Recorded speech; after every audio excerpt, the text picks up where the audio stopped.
Hey everybody, welcome back to A Cow's Opinion, the show where I give you my news and rants and views and all the good weird stuff that's happening in the world of video games, and you don't have to take it too seriously if you don't like what I say, because it is A Cow's Opinion, and it is a moo point. Today, the game company that technically built this channel, Activision Blizzard, because God, man, we play a lot of their games, and they're really filling this new show, aren't they?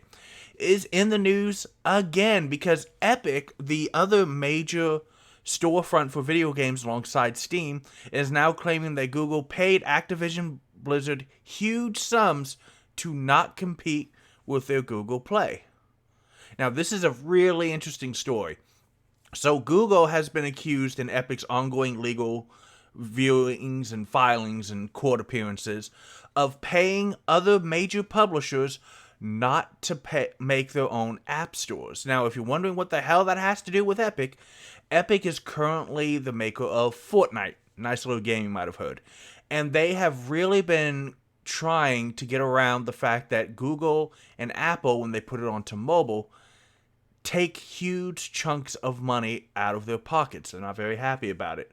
It's why Fortnite was on the Epic Game Store, so they didn't have to share it with Steam. And then Epic has been expanding. But to put it on a mobile phone, they had to put it on one of those two big systems, and it depends on whether you buy an Apple or an Android phone, which one you have. But you can't download another app store. You can only have the official one. And Epic has been saying, that's a monopoly, that's stifling competition, that's not fair, and it's been a whole kerfuffle. Now, there are documents that they've released of Google talking about Project Hug, which is the weirdest name I've ever heard. But when you think about it, like a hug, you draw all the money in close and you keep it to yourself. So it's one of those things that a company says that's really makes you think of, oh, nice warm fluffies. And it turns out to be kind of dastardly. Now, these are mentioning Project Hug as just ways to keep other companies from making competition. Why are they worried about that? Because several companies in the gaming sphere are big enough to where they would pose a significant challenge. If there was any competition, remember, your Android phone only has Google. Your iPhone only has Apple. 100% of all the revenue that comes through those app stores goes through those companies, and per their terms of service, pardon the mispronunciation, per their terms of service, they get a cut, which can be, I've seen some research saying it could be up to 30%. It's different percentages given on how big the player is and what exactly you're selling, if it's a game or a microtransaction or a movie or whatnot. It's real. It doesn't, even if it's a little bit per transaction, how many transactions do you think every Android or every Apple phone makes on an annual basis? This is a lot of cash money flowing into those war chests that helps these tech companies make a profit, recruit talent, and finance even more stuff, like the next big thing that Apple's going to send. Or when Google wants to not just buy YouTube, which they did, but it's not enough for them to run YouTube. Now they're going to do whatever it is they want to do. It's a lot of cash on an annual basis, and it's a constant, consistent, and safe revenue stream because you have a monopoly. You have no competition. You have no desire to lower prices or make better service. According to Reuters, Epic says that Google paid $30 million to Riot Games, the maker of League of Legends, following news that the publisher was considering an in-house app store. In other words, League of Legends is pretty much the most played. You can argue whether or not it's the most popular or the biggest, and don't make that argument on their chat because you will get flamed no matter what you say, because League of Legends chat is still a little toxic. But they don't want Riot Games, which is really looking to expand. You've probably heard about all the other types of games they're making. And one of the biggest open secrets is that Riot Games is trying to make a League of Legends style MMO. So with all of those new games going to bring in even more players, Epic was accused of paying $30 million to say, hey, you don't want to make your own app store. You don't want to make your own storefront. Here's some cash. Here you go. But Activision Blizzard, which is arguably the biggest and for a while back then, the most loved gaming company, because of Blizzard and Call of Duty on the Activision side, got an even bigger payday, $360 million to be paid over 3 years when it considered its own game store. Now, the other various articles I find across the online sphere, I found them. I don't want to just click through all of them real quick. But other articles have said that other companies such as Tencent and Ubisoft have also been accused of taking these payments. Basically, anyone big enough to where they start thinking, an app store is the natural evolution of our business and will give us more control over our product. Google's like, hey, no. Here's a hug, and let me slip you these tens of millions of dollars while I'm hugging you, boy.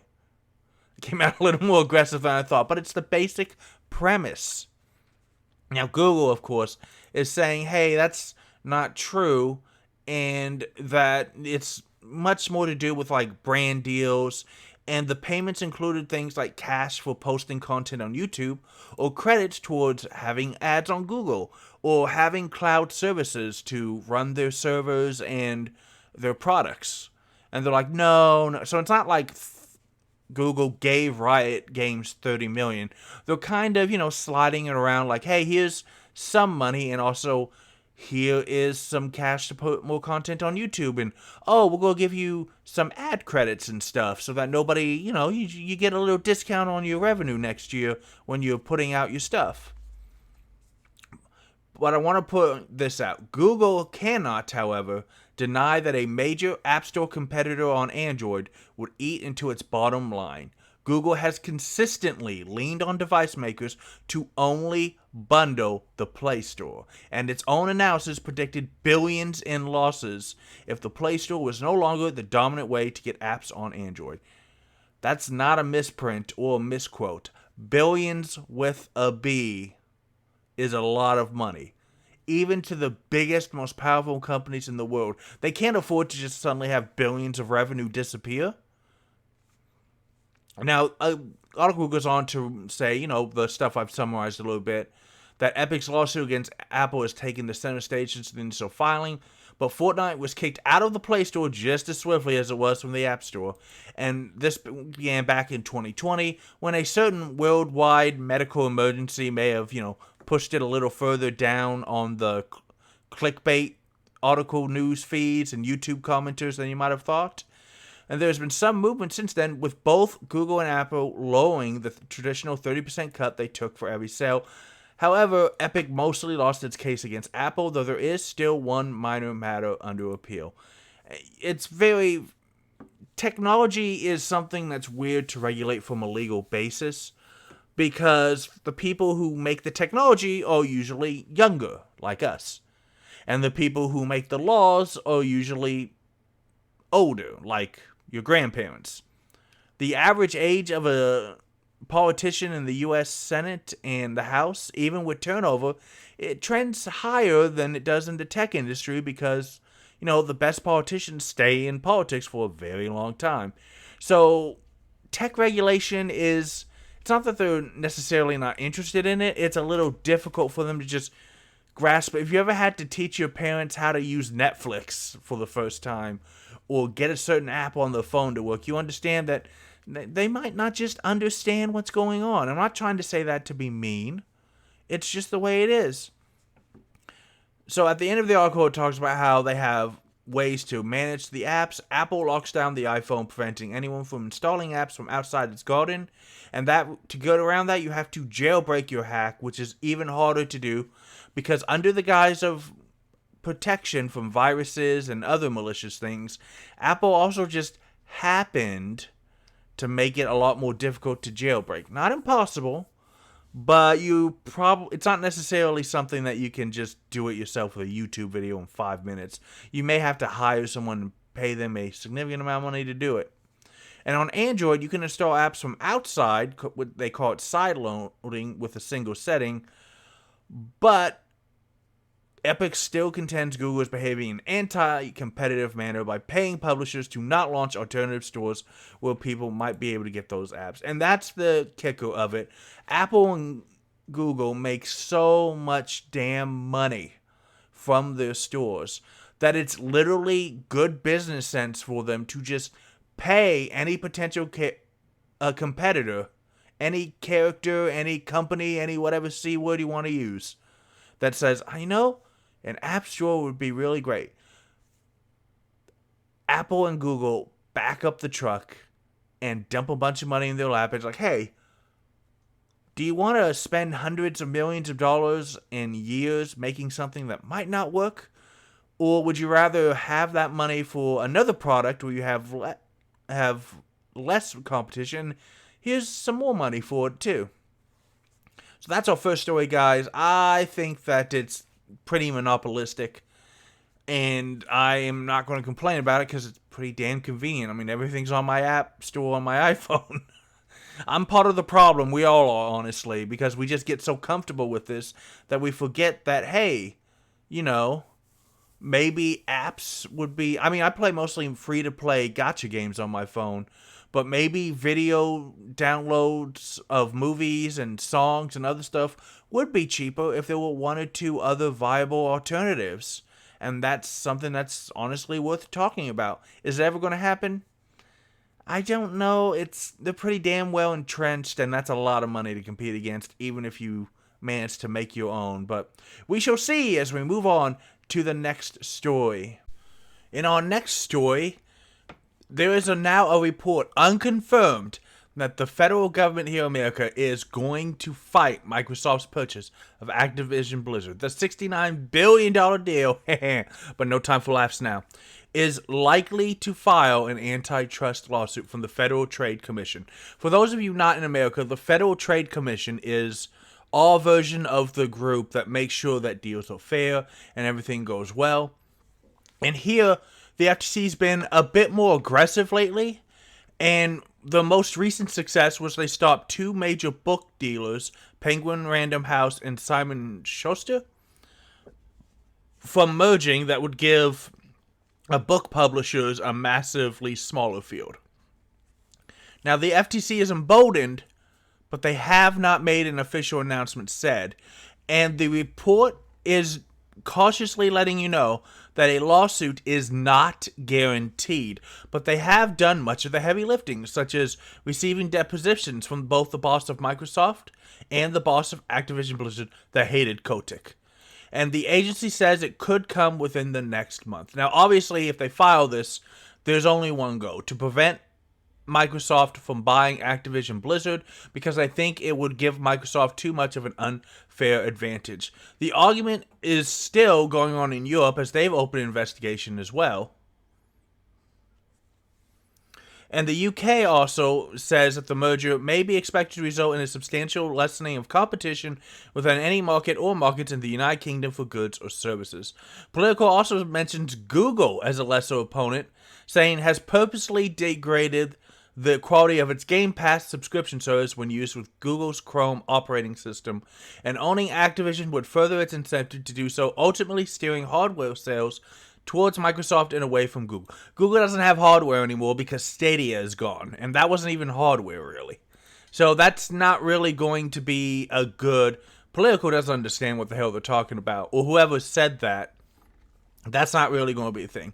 I want to say, as my opinion, this is a really stupid thing to fight. Look, I know that Sony has been saying things like, this will let them have the ability to raise prices too much, and it's not good for consumers. While Sony is raising the price of its video games to $70, and it's not good for consumers.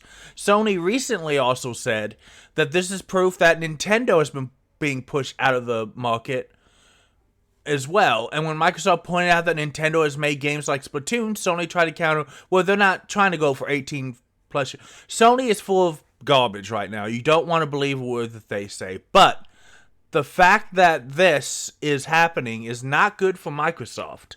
Microsoft has always been pretty much a white knight, this article goes on to say. Or another article, I used to corroborate this, went on to say. And has been very supportive of antitrust lawsuits and rulings. So this isn't good, but there's things that we have to consider. Just because they've laid the groundwork and they're getting ready to have the chance to, doesn't mean that they're going to do it. if they think that they'll lose, they're not going to do it. They have done much of the heavy lifting, but again, that might be just to make concessions come from the merger. It's too hard to say, and it's too soon to say.